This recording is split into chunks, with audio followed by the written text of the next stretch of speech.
Good morning and welcome to Morning Moments. I am so glad that you came and joined us today. I've got here with us in his car, and it's great to get. You never know sometimes where I'm going to. Parked car. Parked car. Okay, yes. Parked car. Not driving. Not driving. Bryan Elliott. Bryan Elliott is a piano player. Has been playing gospel music for years, and he's with the LeFevre Quartet, and he wonderful man of God. And I asked him to be on Morning Moments just to talk about what you do and why do you do it. Tell us a little bit about yourself and Bryan.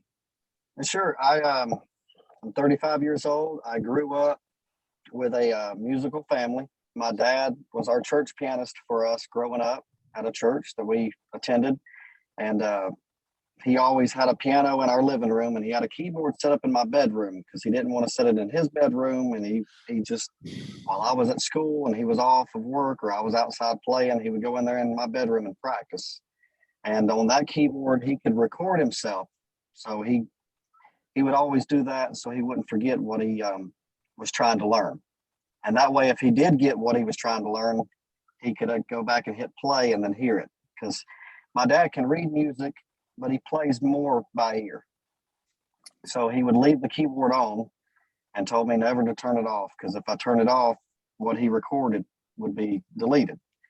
So instead of turning it off, I would go in there after he finished or he went to work or when I got home from school, and I'd hit the play button and I'd sit there and listen to him figuring out what he was trying to learn.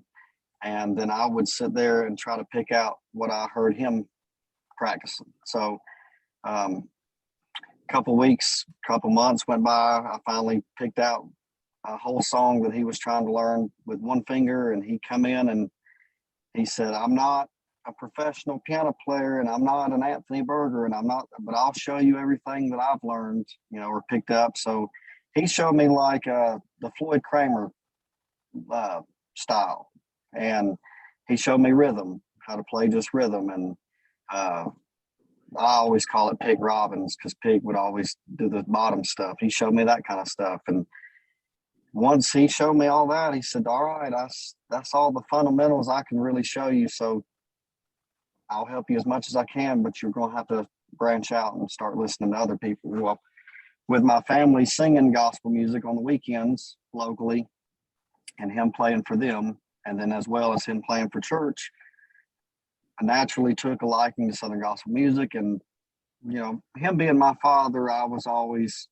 want to make him proud. So his groups were Gold City, and he had cassette tapes of Gold City and the Kingsmen. Those were his two favorite male quartets. And he would sit there and ask me to go with him on the weekends to wherever they were singing and pop in them cassette tapes, and I would just sit there. And that's where I heard Gary Jones for the first time playing piano, and I was just enthralled with that band and the music. And I listened more to the music than I would the singing. I love the singing, but it was the music so over time, and still do this to this day, if I hear a song, I like the song, I like the singing, but by the end of 2 or 3 times, I could hum you every guitar lick that they're doing, every steel guitar lick and piano playing. And so it's the music that so growing up, listening to Anthony Berger and Roger Bennett, Jeff Stice, and sadly, all of them have left us so early. And recently being Jeff Stice, I told my friend this the other day, you'll hear of somebody passing and you'll go by and say, "I hate to hear that," and just keep going. But some stick with you. And so when Jeff Stice recently passed, that stuck with me. Yeah, that kind of hit me pretty hard because he was the last really of the 3 that I had grew up listening to. And but I grew up listening to them and started branching out, listening to all these people. And then I became so enthused with Southern gospel music. I went to the Hall of Fame, and they had this bundle. It was like a 3-ring binder thick of all this old stuff of the Plainsmen, Sons of Song, and the Happy Goodmans. And so I studied it and fell in love with it. And that's where Happy Goodmans, I grew up, I had a phase of them. And then I got into a phase of all I wanted to hear was the Hensons. And because in my opinion, nobody else ever sing like Kenny Henson. He was just beyond incredible. I say to this day, if I hear something, I'm almost tempted to trade in my piano playing if I could just sing like Kenny Henson. Yeah. But by the time I was 15, we had a promoter here in LaGrange, Georgia. He would bring in groups. Crab Family would come one month. The next month it'd be somebody else. And when Jim Hamill semi-retired or left the Kingsmen, he ended up coming out here to MC. And they brought in the trio. It was Ivan Parker, Kurt Talley, and Anthony Berger. And I went to see them. And I was so starstruck with Anthony. You know, he was on Gaither and he was incredible. And I watched him with the Kingsmen, you know, and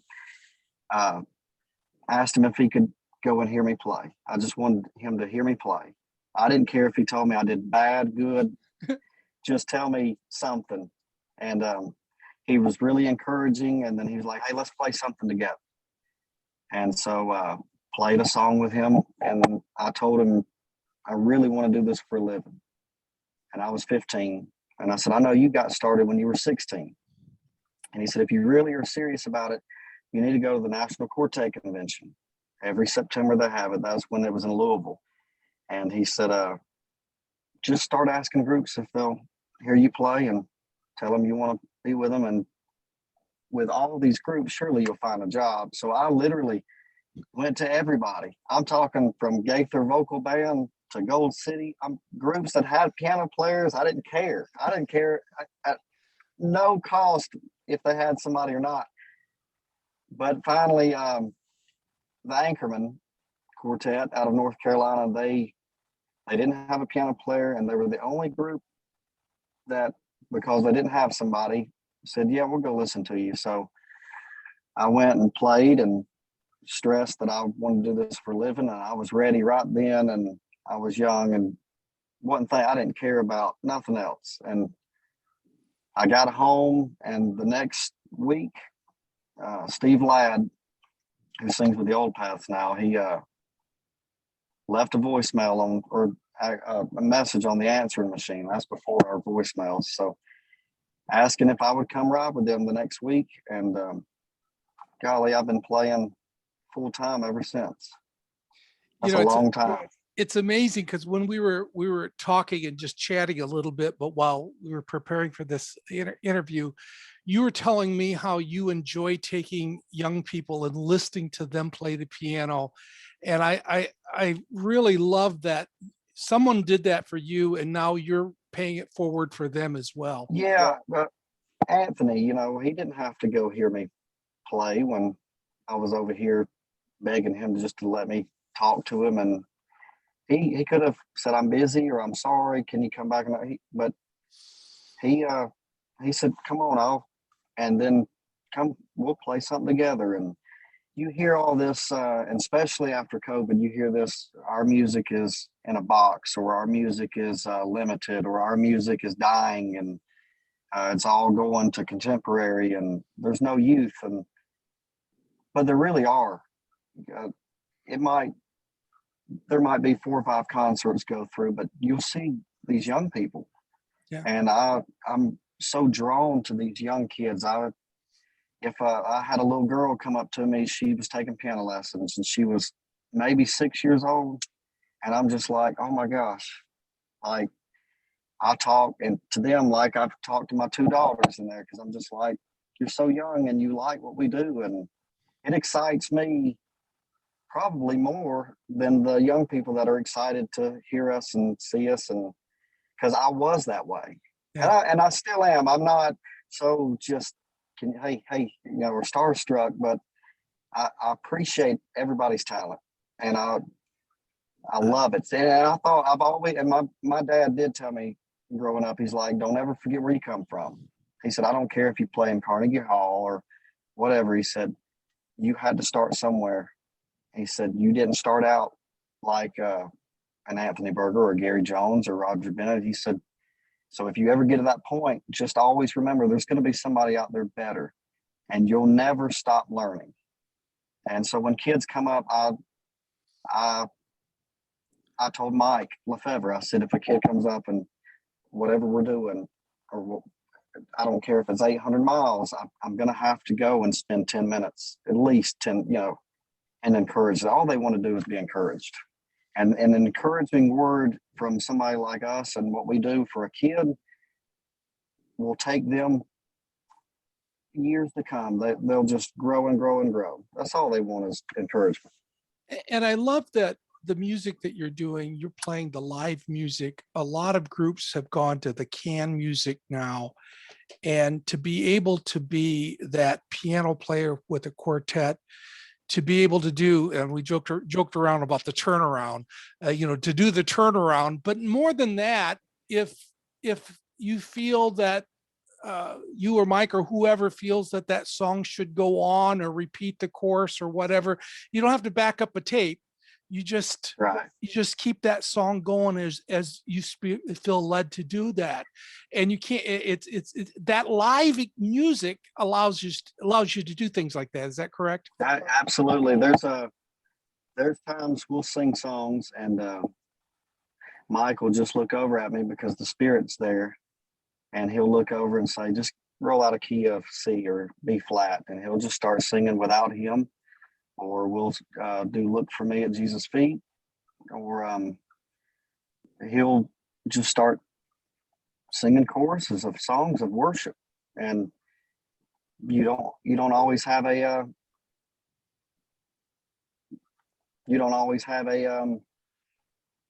track for that. Yeah. And for altar calls, and so having a live musician, even a guitar player, I know. Like Ivan Parker has a son playing, but just something live gives you so much more ability and room for your program. Yep. And freedom to be able to follow as the Spirit, as the Spirit leads you for that. And you can't, and for groups that don't have live musicians, you can do that. I'm not taking away that you got to have a live musician for that, but it frees you up more. So there is a little bit more flexibility when you have the live music. Yeah, that's correct. Absolutely. Well, Bryan, it's been a delight to be able to talk with you and finally get this interview going. I tried to get this interview with him weeks ago, and they broke down and couldn't get internet connection the night of, and so I was so thrilled to be able to follow up and get this interview. I want you to look at the links down below and find out when he and the quartet's going to be in your town or close to you, and get to see them live and listen to their music. Let me say one thing. I know this COVID mess and this last year has been hard on everybody. Even it was hard in 2020. It's even harder in 2021 with all the COVID and their vaccinations, and we're limited on our schedule, and we're all trying to build everything back up. But I don't want anybody to be discouraged about that. I don't want people to be discouraged over COVID-19 or anything else, because this is almost to be expected to come. Things are going to get worse before they get better. It's biblically, it's in the Bible. And as Christians, that is one of the main things that's tested our faith the last couple of years. And God's been faithful with our group. And a lot of groups we've been able to maintain and sustain and been able to travel. And our main focus, take the love of the music and on all that and set it aside. When you strip everything down, we're all doing this. All our groups, we might have different songs, we might sound different, but we have the same message. Yeah.